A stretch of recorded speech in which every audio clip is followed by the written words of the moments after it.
Happy Magical Monday. It is Gemini season. Today is the first day we are moving into the sun in Gemini, and it's a great big energy shift that we're in the middle of. So today is Monday, and as you guys know, we'll get this up Monday night into YouTube, but I'm going live in the Soul Circle Facebook group at 6 o'clock Monday, and it's the first day, full day of Gemini season. What happens in Gemini season is that we start energizing our communication. We start energizing how we think. There's a lot of energy that happens. A lot of people felt like they needed to sleep at the end of the week last week. We had that new moon in Taurus on the last degree of Taurus over Friday and Saturday, and now we're in Gemini season. So major manifestation weekend, moving now into harmonization.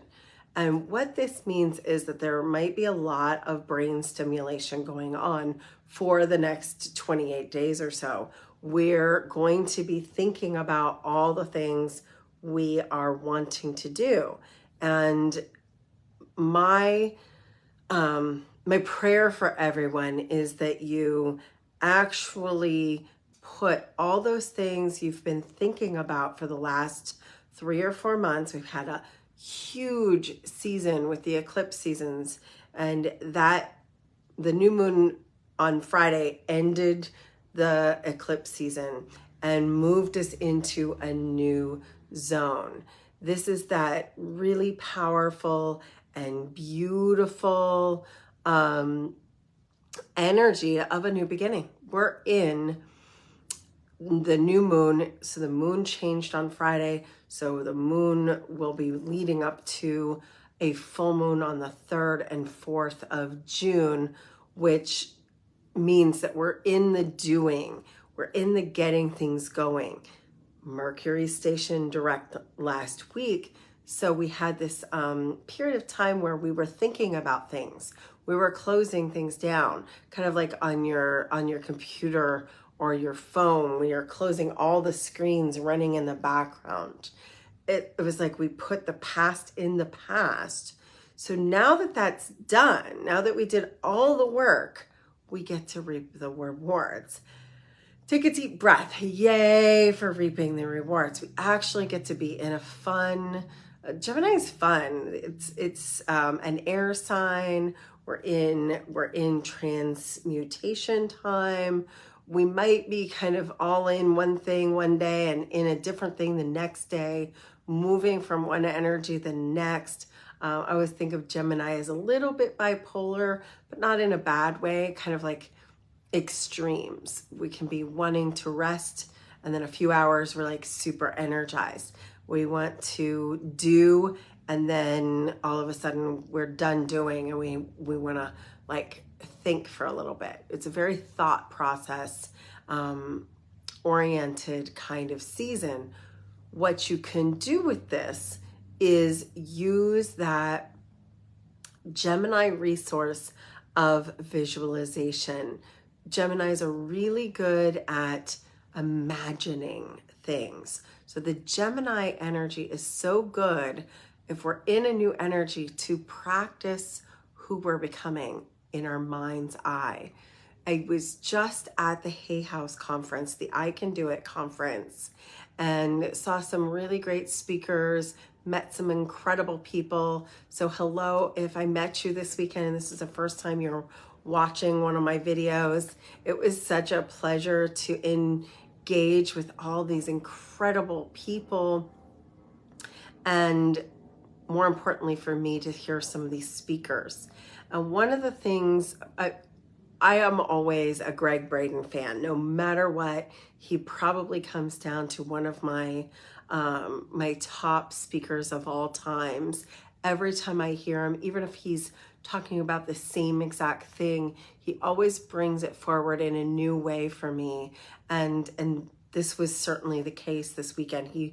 He brought in a lecture that just really had a profound message to me. So I'm gonna share something about coherence that he talked about in the conference this weekend. And so I'm just going to give some advice directly from Greg Braden through my filter tonight. It just really feels like it's an important message to get out there. And one of the things he talked about, and I think it really ties in to Gemini season, is to imagine, or another word for this is rehearse. And you hear Joe Dispenza use this term too. Rehearse the future in your mind's eye. It is just as clear when we're imagining something as it is already done in our bodies, in our mind's eye, and in our experience. It is the same in frequency as if we had already done it. So we're actually creating in the field an expectation that this is what we're then magnetizing in the divine matrix back to us as an expectation. So Gemini, if you start thinking about your mind and creating it as clear in your mind and actually having it resonate in your body as if it is already done, and then you add sort of that theta healing aspect of knowing that it's done, not wondering how, like letting go of that how of how is it going to happen, and just be in the energy of this is what I want. This is getting super clear that this is how it's going to be, how I want to feel, and be in the gratitude. You start harmonizing your cells and your field to be in the energy of this already is. And so my theta healing background with Viana's training, meeting the idea of brain-heart coherence from life math and all the scientific research of the heart-mind coherence just really reaffirms one more time, and I can't share this enough to you, that being in the energy of this is already mine, it is already here, and in the attitude and of generous gratitude, being grateful for what we're calling in, getting clearer on how we want it to be, is practicing for our future. Now, the exact opposite is the same when we're in worry, when we're in anxiety. I had a client today, hello, if you're watching, because I think you are, had a client today, and we talked about how anxiety is remembering the past and being concerned that that will come back up in the future. But when we move back to, no, that's not what I want, we're just declaring it as being let go and forgiving it and accepting it and sending it away, we remember what we really want, and then we start practicing for the feeling of it in the future. Anxiety is practicing what we don't want to happen in the future in our bodies. But coherence helps regulate that, because anxiety is a dysregulation. Essentially, we are dysregulating our bodies when we're out of sync, when we're out in anxiety, worry, fear, and concern. We start releasing negative hormones like cortisol into our body, and we dysregulate our body. But what we really want to know is that we're safe. We're safe in our body, we're safe in our heart. And the quickest way to do that is to place your hand on your heart. And I've heard this in a lot of different ways. And a lot of times when I'm working with a client, I'll just have them place your hand on your heart. And I loved that I was in this room with probably 300 people, and Greg Braden was like, had his hand on his heart. I just loved how he did it. And he says he just touches his heart, because wherever you touch in your body, your mind, your body starts placing its attention, its focus there. So placing your hand on your heart and then start breathing. You're going to use he talked about using a 6-count breath. 1, 2, 3, 4 as you start inhaling, and 6 as you breathe out. So you want your in-breath to be shorter than your exhale.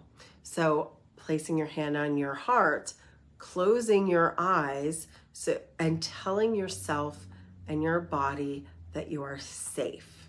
This will move you from anxiety or fear or anxiousness back into your heart.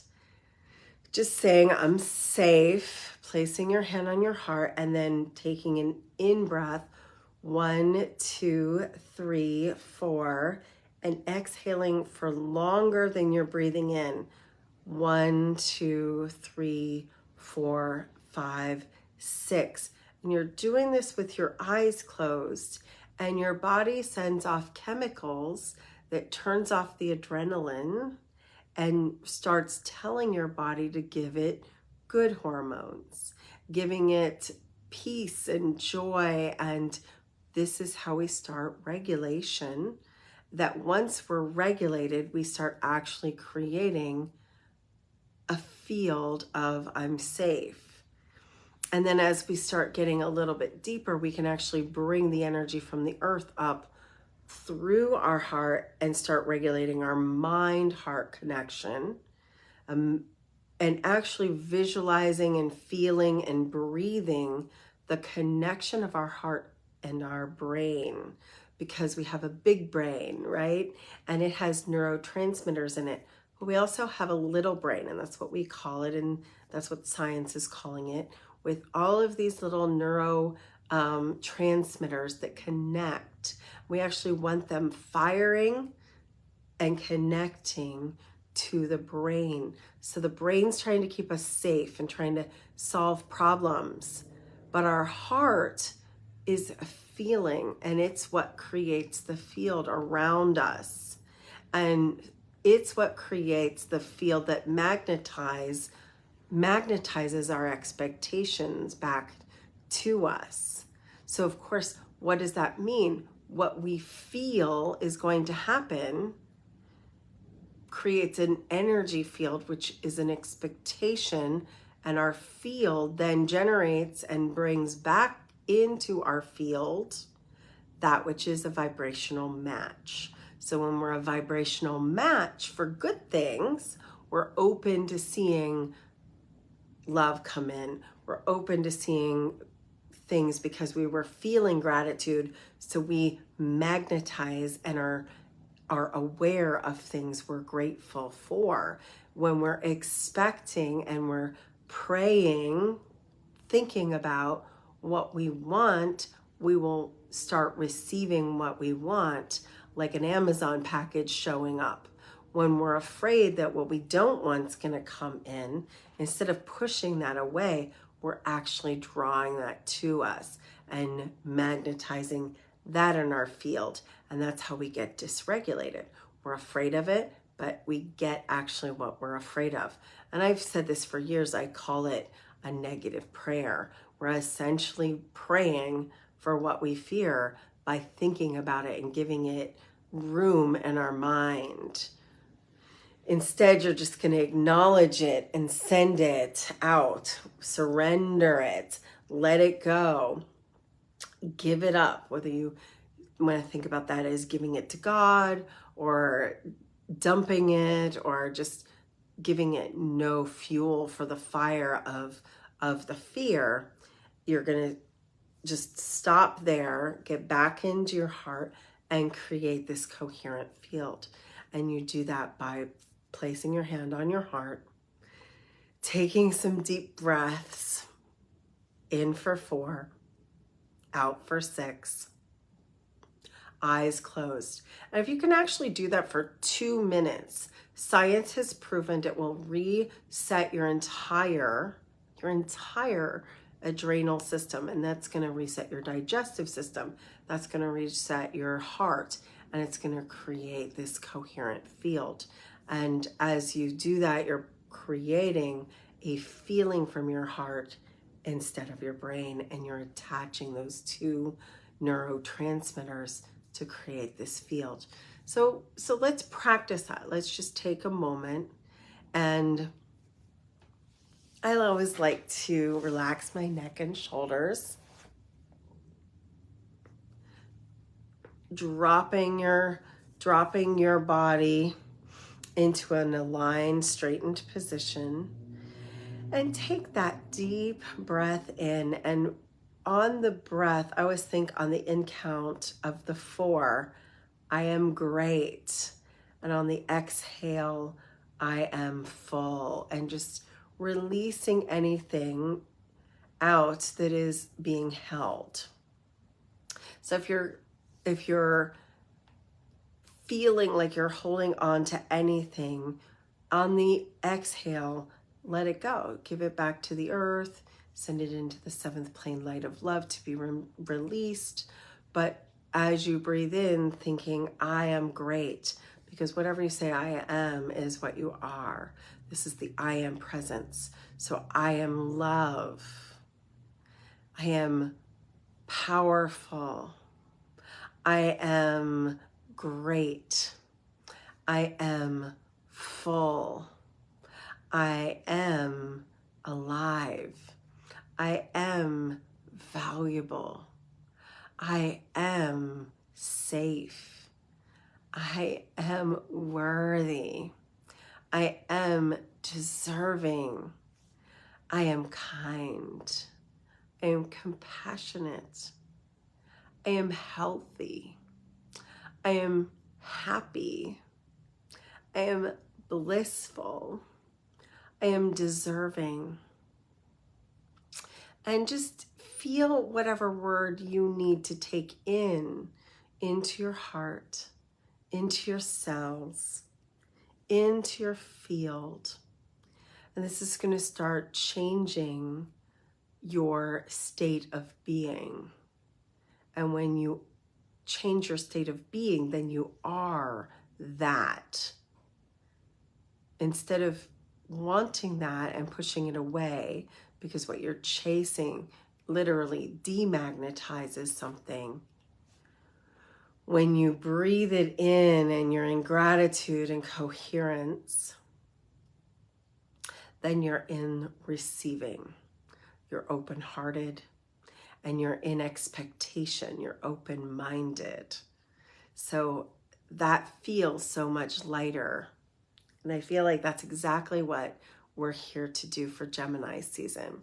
The season of Gemini and the astrology right now is that of moving into a place of creating in your own mind, in your own heart, and in your own life, heaven on earth. Really, that's what's happening right now as we're ascending into a higher frequency astrologically. We're ascending into the summer of growth.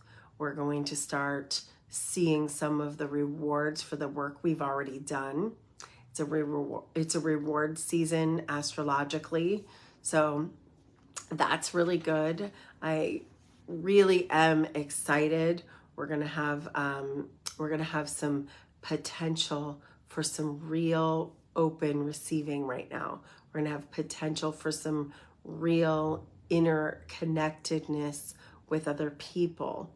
So allow yourself, you might feel more social right now. Allow yourself to socialize in a way, but when you do so, open your heart. You only want to be socializing right now with things that make you feel heart-centered, that make you feel good.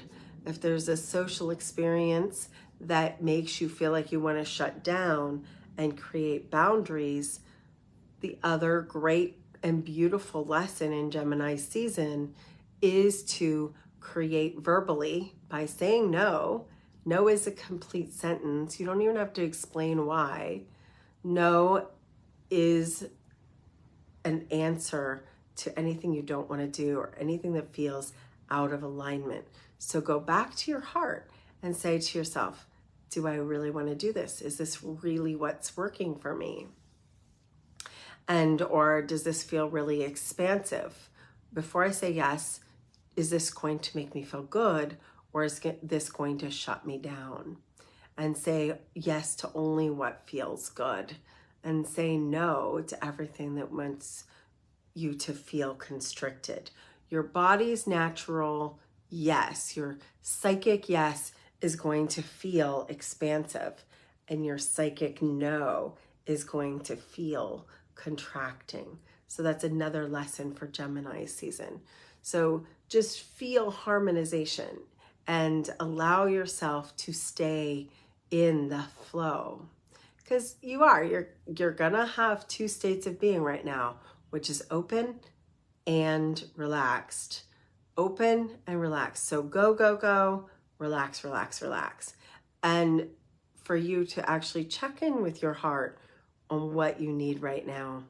And that could change from hour to hour, day to day. So expect this extreme state change.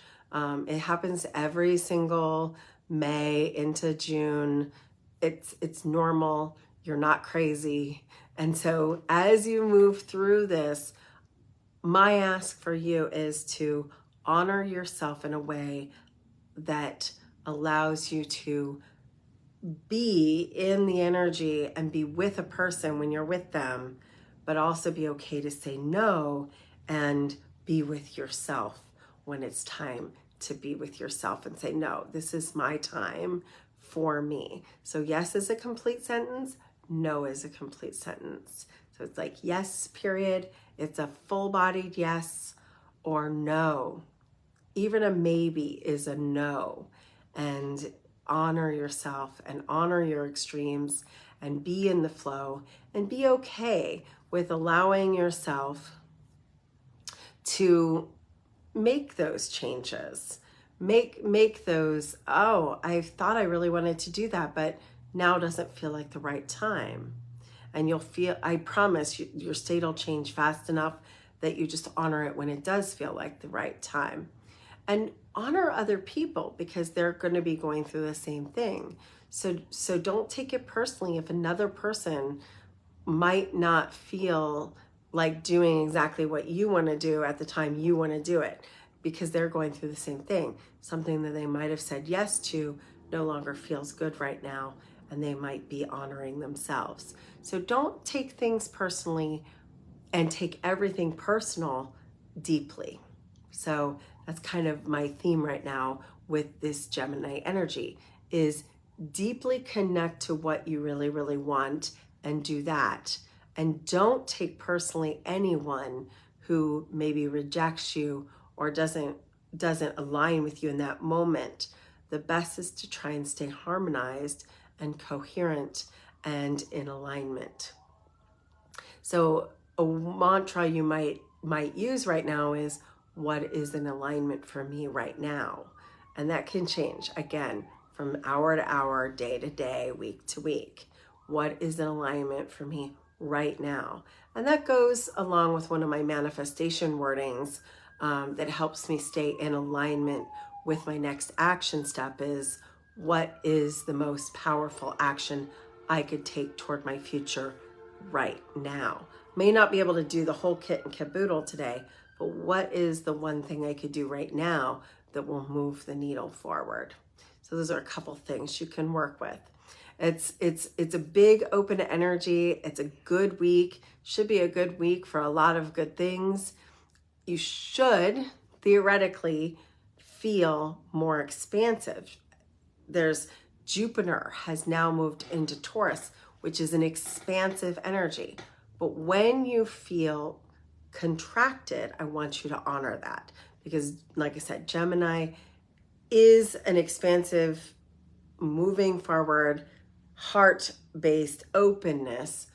But once in a while, you have to go inward to be able to know from your God or God essence within, goddess essence, and your inner knowing, what do you really need? And that takes some quiet time, some meditation, and some just being with yourself.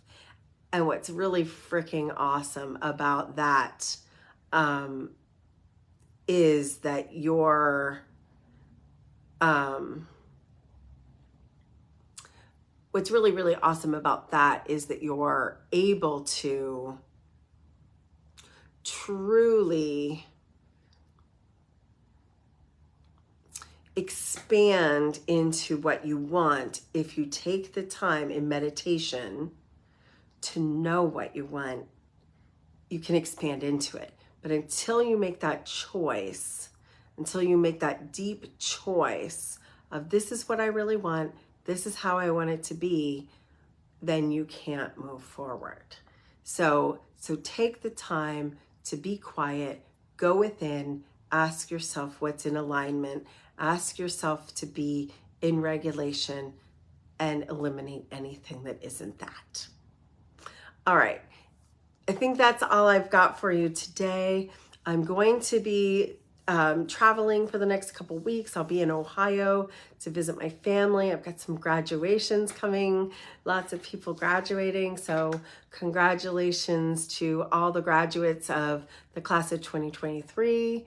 And so I will be doing next week, which will be Memorial Day, as a recording. So we'll have next week's energy forecast out as a recording. You're so welcome. I'm glad you enjoyed it. It'll be a recording, and I'll be on a little family vacation hiatus in Ohio. Maybe if you're in Ohio and live in the Minerva area, I'll be able to catch up and see you in the 2 weeks that I'm home. So I'll be back live in 2 weeks. In the meantime, on the 12th of June, I am starting my Red Rose Gate class, and it is 7 weeks on a Monday night at 7. And we are so excited about the things that I'm going to be sharing. We're going to be getting into Kundalini energy and what that is and how to heal it, grow it, and awaken it. We're going to be talking about sacred sexuality and some tantric practices. We're going to be talking about ancient oil temple anointings and how to use things to open up the energy centers in your body. We're going to really delve into some powerful body self-love and personal self-love practices in this program. So if you are ready to get more connected as a woman, and this program is only for women, as a woman, and truly embody your holy self to turn into self-love and really expand the energy of grounded personal body embodiment and love, join us in the Mystic Rose Red Gate experience. If you want any more information, we'll drop that link in the comment section. If you want to know more about it and want to do a quick chat with me, send me a private message. I'll be happy to have a conversation on whether you think that that's right for you. In the meantime, have an amazing, expansive week, and I love you. Live magically.